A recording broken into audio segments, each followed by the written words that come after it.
ஹல்லேலூயா. கர்த்தருடைய பரிசுத்த நாமம் மகிமைப்படுவதாக. இந்த நேரத்தில் கூட உங்கள் மத்தியிலே கர்த்தருடைய வார்த்தை கொடுக்கும்படியாய் கர்த்தர் கொடுத்த இந்த நல்ல ஸ்லாக்கியத்திற்காக தேவனை நன்றியோடு ஸ்தோத்தரிக்கிறேன். நாம் யாவரும் கண்களை மூடி ஜெபிப்போம். எங்களை அதிகமாய் நேசித்து வழிநடத்துகிற அன்பின் பரலோக பிதாவே, இந்த நல்ல நேரத்திற்காக நன்றி செலுத்துகிற கர்த்தாவே, ஆவியானவரே உமக்கு ஸ்தோத்திரம். முதல் 3 வார்த்தைகளை தியானிக்கும்படியாக கர்த்தர் கொடுத்த ஸ்லாக்கியத்திற்காக நன்றியப்பா. இந்த 4வது வார்த்தையை நாங்கள் தியானிக்க போகிறோம் கர்த்தாவே. ஆவியானவர் எங்களோடு பேச வேண்டுமாய் நாங்கள் ஜெபிக்கிறோம் கர்த்தாவே. சிலுவைக்கு பின்னாலே மறைத்து நீர் உம்முடைய வார்த்தைகளை உம்முடைய பிள்ளைகளுக்கு நீர் கொடுக்க வேண்டுமாய் நாங்கள் ஜெபிக்கிறோம் சுவாமி. ஆவியானவரே உமக்கு ஸ்தோத்திரம் ஸ்தோத்திரம் ஸ்தோத்திரம். அப்பா, எங்களை தாழ்த்துகிறோம், எங்களை வெறுமையாக்குகிறோம் கர்த்தாவே. நீர் பேசுங்கப்பா. தாழ்த்து வெறுமையாக்குகிறோம், பெரிய காரியங்களை செய்யுங்க. துதிகன மகிமை எல்லாம் உமக்கே செலுத்துகிற மீட்பர் இயேசு மூலம் ஜெபிக்கிறோம் நல்ல பிதாவே. நாம் வாசிக்கலாம். மத்தேயு எழுதின சுவிசேஷம் 27ஆம் அதிகாரம் 45, 46, மார்க்கு 15, 33, 34 ஆகிய வசனங்களை நாம் வாசிக்கலாம்.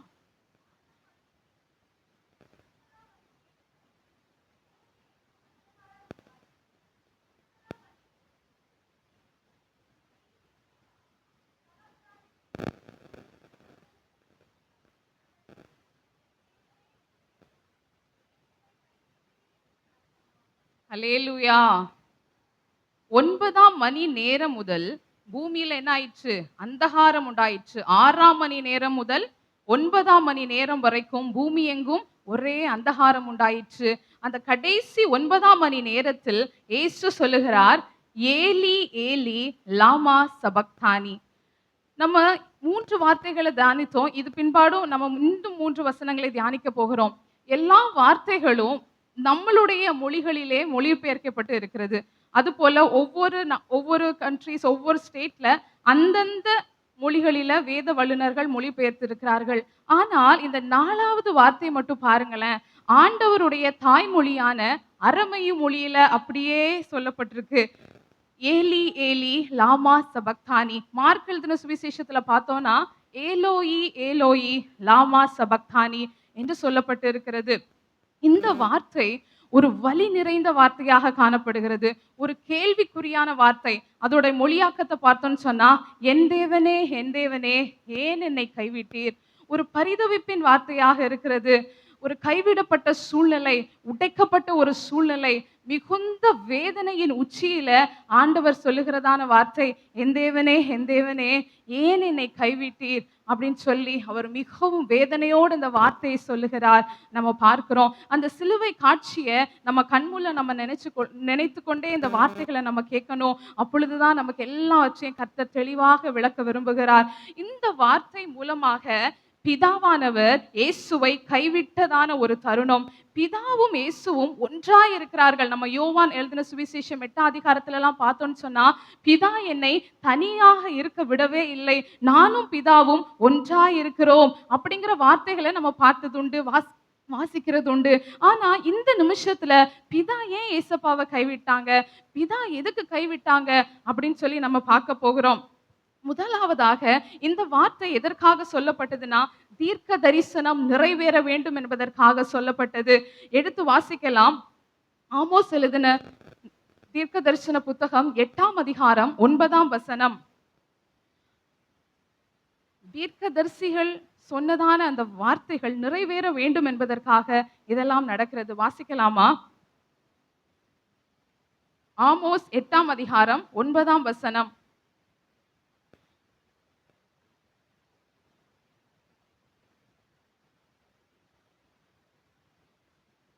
ஆமென். அந்நாளிலே மத்தியானத்தில் சூரியனை அஸ்தமிக்க பண்ணி பட்ட பகலில் தேசத்தை அந்தகாரப்படுத்தி என்று பார்க்கிறோம். இந்த வசனத்துக்கு முந்தின வசனத்துல நம்ம பார்த்தோம், 6ஆம் மணி முதல் 9ஆம் மணி வரை என்ன ஆயிற்று? மிகுந்த அந்தகாரம். அப்போ அந்த நாட்கள்ல ரோமருடைய கால்குலேட்டர் அந்த டைம் தான் அவங்க ஃபாலோ பண்ணாங்க. அப்போ அதை கணக்கிட்டு பார்க்கும்போது மதியம் சரியாக 12 மணி. அப்போ மதியம் சரியாக 12 மணினா எப்படி வெயில் இருக்கும், எவ்வளவு பிரகாசம் இருக்கும். இந்த நேரங்கள் தான் கிட்டத்தட்ட இன்னும் கொஞ்ச நேரத்துல 12 ஆயிரும். அப்போ எவ்வளவு ஒரு வெளிச்சம், சூரியன் உச்சியில இருக்கக்கூடிய நேரம், அவ்வளவு பிரகாசமா இருக்கக்கூடிய நேரம் எப்படி மாறுகிறது? அந்த 12 மணி முதல் 3 மணி வரை மிகுந்த அந்தகாரம் உண்டாயிற்று என்று சொல்லி பார்க்கிறோம். தேவன் தான் என்ன பண்ணாரு? ஒளியையும் இருளையும் வெவ்வேறாக பிரித்தார் என்று சொல்லி ஆதியாகமத்துல நம்ம வாசிக்கிறோம். இயேசு ஒளியாக இருக்கிறார், அவர் ஒளியின் தேவன். அப்படிப்பட்ட தேவன் தன்னுடைய குமாரனை 3 மணி நேரம் அந்தகாரத்தில் அனுமதித்தார். எதனால் அவர் அனுமதித்தார் அப்படின்னு சொல்லி நம்ம பார்க்க போகிறோம். முதலாவதாக தீர்க்க தரிசனம் நிறைவேற வேண்டும் என்பதற்காக. சங்கீதம் 22:1-2 நம்ம வாசித்தோம்னு சொன்னா, என் தேவனே ஏன் என்னை கைவிட்டீர் அப்படின்னு சொல்லி பார்க்கிறோம். 6ஆம் வசனம் 19ஆம் வசனங்கள் எல்லாம் பார்க்கும் பொழுது அவருடைய கல்வாரி பாடுகள் அதுல குறிப்பிடப்படுகிறது. என்னுடைய வஸ்திரங்களை சீட்டு போட்டார்கள், என்னை காயப்படுத்தினாங்க, என்னை நொறுக்குனாங்க அப்படின்னு சொல்லி பார்க்கிறோம். ஏசாயா தீர்க்கதரிசன புத்தகம் 53ஆம் அதிகாரம் எடுத்தோம்னு சொன்னா, கர்த்தரோ அவரை நொறுக்க சித்தமானார், அவரை பாடுகளுக்கு உட்படுத்தினார் என்று நம்ம பார்க்கிறோம். எல்லா தீர்க்க தரிசனங்களும் நிறைவேற வேண்டும் என்பதற்காக இயேசு தம்மை தாமே என்ன செஞ்சாரு? ஒப்பு கொடுத்தார். தீர்க்க தரிசனம் நிறைவேற வேண்டும் என்பதற்காக இந்த ஒரு பரிதவிப்பின் வார்த்தை சிலுவையிலே சொல்லப்பட்டது என்று நம்ம பார்க்கிறோம். அது மாத்திரமல்ல, அடுத்ததாக நம்ம பார்க்க போறோம், ஏன் ஏசப்பா கைவிட்டாங்க? எதனால கைவிட்டாங்க? பிதாவும் இயேசுவும் ஒன்றா இருப்பாங்களே, அவ்வளோ நெருக்கமா இருப்பாங்களே, அப்படிப்பட்ட பிதா ஏன் இயேசுவை கைவிட்டாங்க அப்படின்னு சொல்லி நம்ம பார்க்கிறோம். எதனால தெரியுமா? நாம் கைவிடப்படக்கூடாது என்பதற்காக, நம்மளுடைய கரத்தை பிடிக்க வேண்டும் என்பதற்காக இயேசு பிதா தம்முடைய சொந்த குமாரனை என்ன செஞ்சாரு? கைவிட்டுட்டார். வாசிக்கலாமா? லேவியராகமம் புஸ்தகம் 4ஆம் அதிகாரம் 2-6. பழைய ஏற்பாட்டு நாட்களில ஒருத்தங்க பாவம் செய்தாங்கன்னா அதுக்கு எப்படி பரிகாரம் பண்ணுவாங்களோ அதை போலவே ஆண்டவர் நமக்காக பலியானார். வாசிக்கலாம்.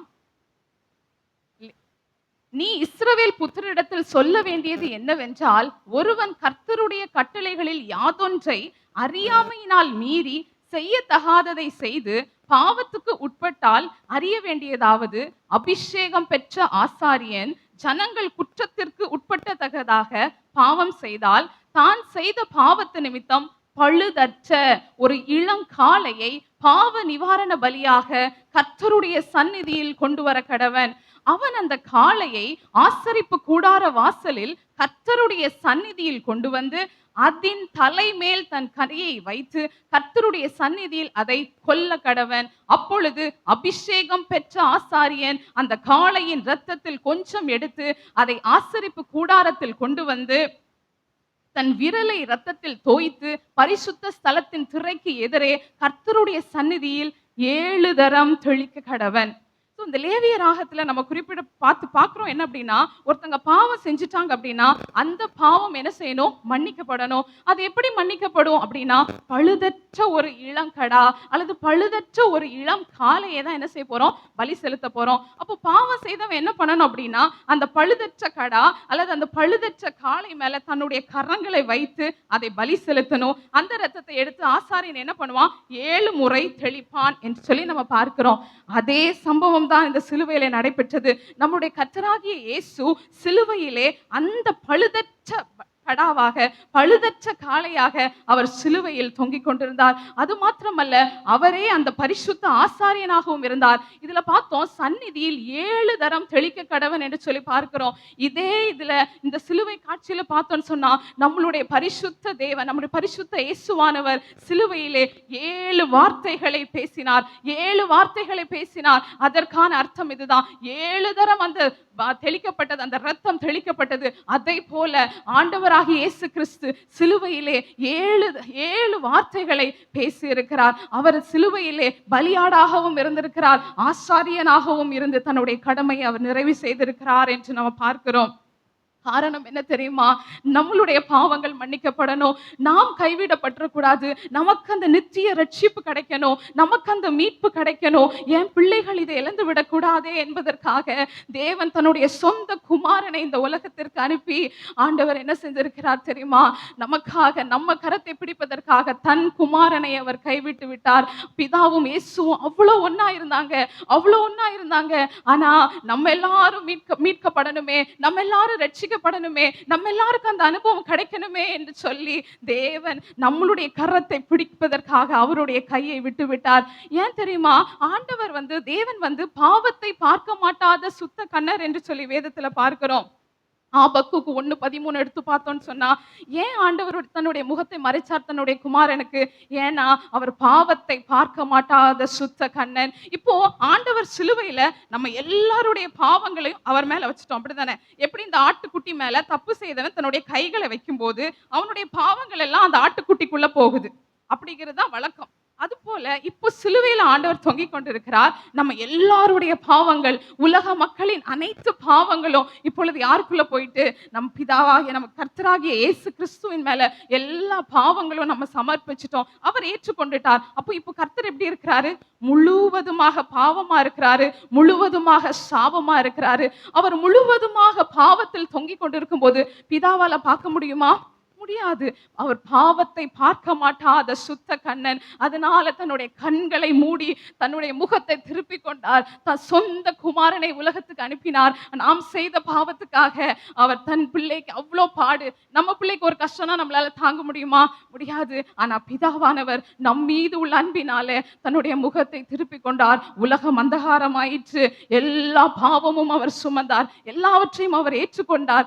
பிதா கிட்ட அவருக்கு உள்ள ஒரே வேதனை என்ன தெரியுமா? ஏன் ஆண்டவரே என்னை கைவிட்டீங்க? அவரால் சரீர வலிகளை தாங்க முடிகிறது.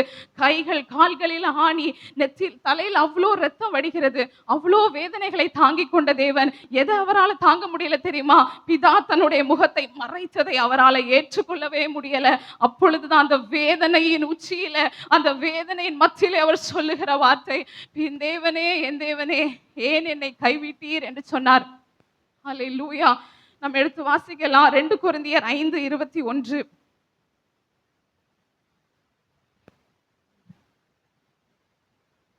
அல்லேலூயா.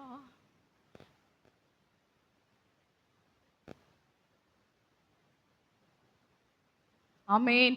நாம் அவருக்குள் தேவனுடைய நீதி ஆகும்படிக்கு பாவமறியாத அவரை நமக்காக பாவமாக்கினார். பிதா என்ன பண்ணார் தெரியுமா? நம்மளை நீதியாக மாற்ற வேண்டும் என்பதற்காக தன்னுடைய சொந்த குமாரனை நமக்காக பாவமாக்கினார்.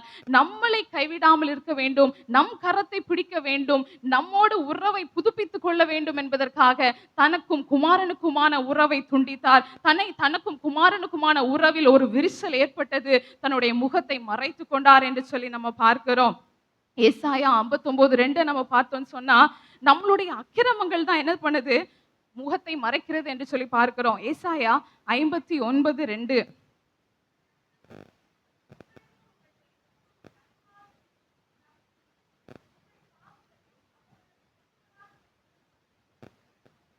ஆமென். அப்ப பாருங்க, உங்கள் அக்கிரமங்களே உங்களுக்கும் தேவனுக்கும் நடுவாக பிரிவினை உண்டாக்குகிறது.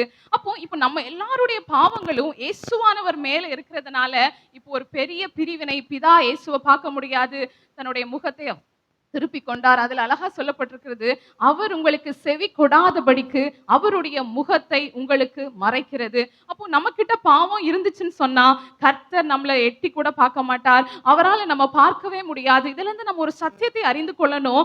நம் ஆண்டவர் நம்ம கிட்ட ஒரு சின்ன பாவம் இருந்தாலும் அவரால் நம்மளை பார்க்கவே முடியாது, அவரால் அதை தாங்கிக்கவே முடியாது. அவர் பாவத்தை பாராத சுத்த கண்ணர். இந்த இடத்துல வந்திருக்கிற பிள்ளைகள் ஏதாவது ஒரு சின்ன தவறுகளை நாம் செய்திருந்தோமா, சிந்தையில பாவம் செஞ்சிருப்போமா, எந்த பாவம் செஞ்சாலும் அவரால நம்மளை பார்க்கவே முடியாது.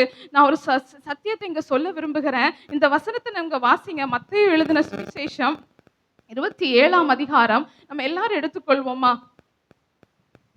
27:27 பாக்குறோம். ஒரு 7 விதமான கூட்டத்தார் இங்க இருக்கிறாங்க. ஓகே, மத்தேயு 27 ஒரு 6 விதமான கூட்டத்தார். ஓகேவா? ஃபர்ஸ்ட் 27 பார்த்தோம்னு சொன்னா போர் சேவகரின் கூட்டம். முதலாவது கூட்டம் என்ன? போர் சேவகரின் கூட்டம். அடுத்தால பார்க்கிறோம் 31ல அவரை பரியாசம் பண்ணின பின்பு. அப்போ போர் சேவகரின் கூட்டம் அவரை பரியாசம் பண்றாங்க. அடுத்தால 39வது வசனத்துல பார்க்கிறோம், அந்த வழியாய் நடந்து போகிறவர்கள் தங்கள் தலையை துலுக்கி தேவாலயத்தை இடித்து அப்படின்னு சொல்லி ஆண்டவரை நக்கல் பண்ணி என்ன சொல்றாங்க? அவரை தூஷிக்கிறாங்க. அப்போ 27ல போர் சேவகரின் கூட்டம் அவரை பரியாசம் செய்யறாங்க. அந்த வழியாய் நடந்து போகிறவர்கள் அவரை தூஷிக்கிறாங்க. 41 பார்க்கும்போது பிரதான ஆசாரியரும் வேதபாரகரும் மூப்பரும் பரியாசம் பண்ணி 41ல 3 விதமான கூட்டத்தார் என்ன செய்யறாங்க? பரியாசம் பண்றாங்க. 44வது வசனத்துல பாருங்க, அவரோடு கூட சிலுவையில் அறையப்பட்ட கள்ளரும் அந்தபடியே அவரை நிந்தித்தார்கள். பாருங்க, 6 விதமான கூட்டத்தாரை நான் உங்களுக்கு காண்பித்திருக்கிறேன். இந்த 6 விதமான கூட்டத்தார் எப்படி இந்த தேவனை வேதனைப்படுத்துறாங்க, எப்படி இயேசுவை கஷ்டப்படுத்துறாங்க பாருங்க. அவரோடு கூட இருந்தவர்கள் தான், அவர் மூலமாக நன்மையை பெற்றவர்கள், அவர் மூலமாக அதிசயங்கள் அற்புதங்களை கண்டவர்கள், அவர் மூலமாக வியாதி சுகமாகினவர்கள் தான், எல்லாம் அவரோடு இருந்தவர்கள் தான். இன்னைக்கு என்ன பண்றாங்க? பரியாசம் பண்றாங்க, அவரை நிந்திக்கிறாங்க, அவரை தூஷிக்கிறாங்க என்று சொல்லி நம்ம பார்க்கிறோம்.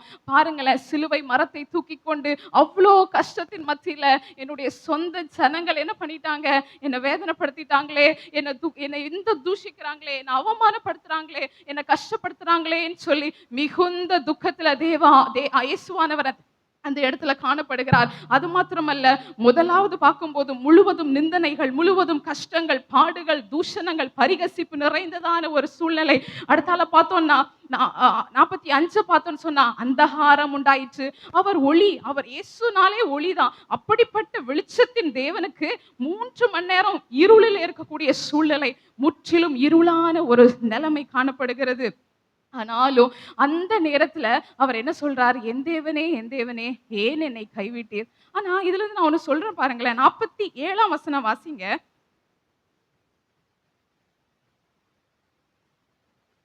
ஆமென். அப்போ ஆண்டவர் இந்த வார்த்தையை சொல்றாரு, ஏலி ஏலி லாமா சபக்தானி அப்படின்னு சொல்லும்போது இது யாருக்காவது புரிகிறதான்னு பாருங்களேன். யாருக்கும் புரியல. 47 பார்க்கும்போது, அங்கே நின்றவர்கள் சிலர் அதை கேட்டு எலியாவை கூப்பிடுகிறான் என்றார்கள். எல்லாரும் என்ன நினைக்கிறாங்க? எலியாவை இவன் கூப்பிடுறான். அடுத்த வசனத்துல பார்க்கும்போது காடியை கொண்டு வராங்க, தாகமா இருக்கு போல அப்படின்னு காடியை கொண்டு வராங்க. 49வது வசனத்துல பார்க்கும்போது எலியா இவனை ரட்சிக்க வருவானோ என்று சொல்றாங்க. அப்போ இயேசுவானவர் என் தேவனே, என் தேவனே, ஏன் என்னை கைவிட்டீர் என்று சொன்ன அந்த வார்த்தை தனக்கும் பிதாவுக்கும் மட்டும் புரிந்ததான ஒரு லாங்குவேஜ்ல அவர் என்ன செஞ்சிருக்காரு? பேசி இருக்கிறார். ஆனா இதுல நமக்கு அரேமிய மொழியில அவங்க வேத வல்லுநர்கள் எழுதி வச்சிருக்காங்க. ஆனா கர்த்தர் பிதா கிட்ட ஏன் என்னை கைவிட்டீங்கன்னு சொல்லி அத்தனை ஜனங்கள் முன்பாகவும் தன்னை பரிகசித்தவர்கள், தன்னை வேதனைப்படுத்தினவர்கள், இருளான அந்தகாரம் நிறைந்ததான அந்த பாடுகள் நிறைந்த நேரத்தில், அந்த துக்கத்துல அந்த சுற்றியுள்ளவங்க என்ன நினைப்பாங்க? இவனுக்கு தேவைதான், இவனுக்கு தேவைதான் சொல்லி அவனை நிந்திக்கும் போது அந்த நேரத்துல அவர் பிதாவை விட்டு கொடுக்கவில்லை என்று சொல்லி இந்த நேரத்துல நான் சொல்ல விரும்புகிறேன். என்ன தெரியுமா? கர்த்தர் அந்த நேரத்துல கூட தனக்கும் பிதாவுக்கும் தெரிந்ததான ஒரு மொழியில அவர் அந்த இடத்துல பேசி இருக்கிறார். இதுல இருந்து நமக்கு தெரியக்கூடிய சத்தியம் என்ன தெரியுமா? நம்மளை சுத்தி நெருக்கங்கள் இருக்கலாம், நம்மளை சுத்தி பாடுகள் இருக்கலாம், நம்மளை எல்லாரும் பரிகசிக்கலாம், நம்மளை எல்லாரும் நிந்திக்கலாம், நம்மளை எல்லாரும் ஒதுக்கலாம். எவ்வளவு பாடுகள் வந்தாலும், இருளான ஒரு சூழ்நிலை வருகிறதா, அந்தகாரம் நிறைந்ததான நம்மளுடைய வாழ்க்கை காணப்படுகிறதா, எந்த ஒரு சூழ்நிலையும் தேவனை மட்டும் எத்தனை ஜனங்கள் நம்மளை சுத்தி இருந்தாலும், நம்மளை பக்கத்துல இருக்கலாம், நம்மளை நெருங்கினவங்க இருக்கலாம், யார்கிட்டயும் சொல்லக்கூடாது இவ்வளவு நாள் நான் சர்ச்சுக்கு போனேன், ஆண்டவரை தேடினேன், எனக்கு என்ன கிடைச்சது, ஆண்டவர் எனக்கு என்ன பண்ணினாரு, இப்படிங்கிற வார்த்தையை ஒருபோதும் நான் சொல்லக்கூடாது. தேவன் நமக்கும் பிதாவுக்குமான உரையாடல் நாம் தனிமையில ஜெபிக்கும் போது நம்ம ஆண்டவர்கிட்ட பேசிக்கலாமோ தவிர, சுற்றி இருக்கிறவர்கள் பரியாசம் நிறைந்த ஜனங்கள் முன்பாக நம்மளுடைய வாயை நாம் என்ன செய்யக்கூடாது? திறக்கவே கூடாது. கர்த்தர் யாருக்குமே புரியல. அதை பார்க்கும்போது ஒவ்வொருத்தரும் அவங்க என்ன கேட்கிறானே தெரியல அப்படிங்கிற மாதிரி அவங்களுடைய கன்வர்சேஷன்ஸ் அதுல இருக்கு. ஸோ இதுல இருந்து கர்த்தர் என்ன சொல்ல விரும்புகிறார் தெரியுமா? எவ்வளவு பாடுகள் வந்தாலும், எவ்வளவு கஷ்டங்கள் வந்தாலும், இருளான சூழ்நிலைகள் வந்தாலும், நம்மளுடைய கஷ்டங்கள் பாடுகளை எந்த சூழ்நிலைகளையும் தேவனை மாத்திரம் நம்ம தூஷிச்சிடவே கூடாது. எந்த சூழ்நிலையும் கர்த்தரை மாத்திரம் நம்ம என்ன செய்யக்கூடாது? தூஷிச்சிட கூடாது. அடுத்தால ஆண்டவர் கேட்டாரு, என் தேவனே, என் தேவனே, ஏன் என்னை கைவிட்டீர்? அப்ப ஏன் கைவிட்டார்? அதற்கான பதில் கிடைத்ததா அப்படின்னு சொல்லி நம்ம பார்க்கலாம். லூக்கா 23ஆம் அதிகாரம் 47, 48.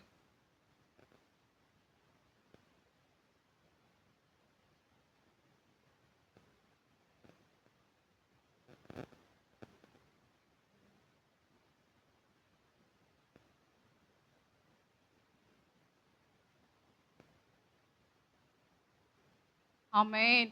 இதுல என்ன பார்க்கிறோம்? அந்த 47வது வசனத்துல 100க்கு அதிபதி சம்பவித்ததை கண்டு மெய்யாகவே இந்த மனுஷன் நீதிபரனாய் இருந்தான் என்று சொல்லி தேவனை மகிமைப்படுத்தினான். அப்போ இவ்ளோ பாடுகள் அவர் பட்டார், இவ்ளோ வேதனைகளை அவர் சகித்தார். அத்தனை கஷ்டங்கள் மத்தியிலையும் ஏன் இவ்ளோ கஷ்டம், ஏன் இவ்ளோ பாடுகள், ஏன் என்ன கைவிட்டீங்கப்பா என்று சொல்லி நீங்க நிறைய நேரங்களில் அங்கலாய்த்து கொண்டு இருக்கலாம். எனக்கு இப்படி ஒரு கைவிடுதலா, ஏன் இயேசுப்பா என்னை கைவிட்டுட்டாங்க அப்படின்னு சொல்லி நீங்க நினைக்கலாம். ஆனா கர்த்தர் இன்னைக்கு உங்களோடு சொல்லுகிற வார்த்தை என்ன தெரியுமா? கர்த்தர் கண்டிப்பா உன்னை பரிகசித்தவங்க, உன்னை வேதனைப்படுத்தினவங்க கண்டிப்பா அவர்கள் வாயே திறந்து சொல்லும். என்ன தெரியுமா? உண்மையாய் மெய்யாகவே இந்த மனுஷன் யார்தான்? நீதிபரன். இவங்களை போய் நம்ம சொல்லிட்டோமே, இவங்களை நம்ம காயப்படுத்திட்டோமே என்று சொல்லி மற்ற ஜனங்கள் நினைக்கும்படியாக கர்த்தர் நம்மளை என்ன செய்வார்? உயர்த்துவார் என்பதை இந்த மூலமாக நான் சொல்ல விரும்புகிறேன். அடுத்த பார்ப்போம். ஆதியாகமம் 3ஆம் அதிகாரம் 15ஆம் வசனம்.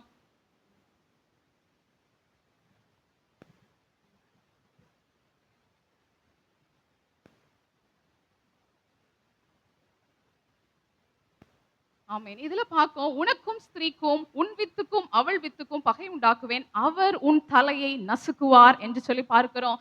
சாத்தானின் தலையை கர்த்தர் சிலுவையிலே நசுக்கினார்.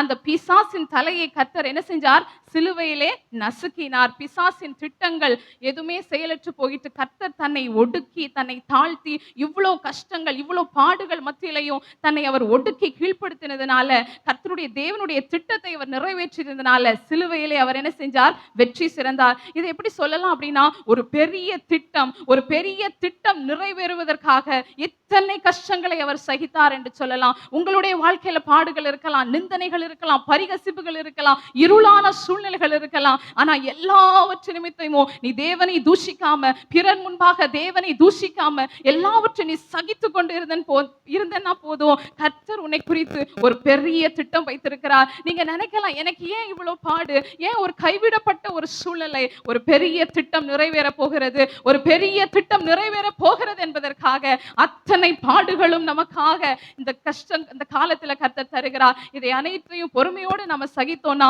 ஒரு பெரிய திட்டம் நிறைவேறும், ஒரு பெரிய உயர்வை கர்த்தர் தருவார். சுற்றி உள்ள ஜனங்கள், பரிகசித்த ஜனங்களை சொல்வாங்க, இவன் உண்மையான நீதிபரன், இவன் உண்மையான தேவனுடைய மனுஷன் என்று எல்லாரும் சொல்லும்படியான நாட்கள் வரப்போகிறது. இந்த வார்த்தைகளை கர்த்தர் தந்ததற்காக கர்த்தரை நன்றி செலுத்துகிறேன். முதலாவதாக தீர்க்க தரிசனம் நிறைவேற வேண்டும் என்பதற்காக இந்த வார்த்தையை அவர் சொன்னார். இது ஒரு வேதனை நிறைந்த வார்த்தையாக இருக்கலாம், ஆனால் இது ஒரு வெற்றியின் வார்த்தை, இது ஒரு ரட்சிப்பின் வார்த்தை. நம்மளுடைய கரங்களை பிடிப்பதற்காக, நாம் கைவிடப்படக்கூடாது என்பதற்காக அவர் கைவிடப்பட்டார். அத்தனை வேதனைகளையும் சகித்தார்.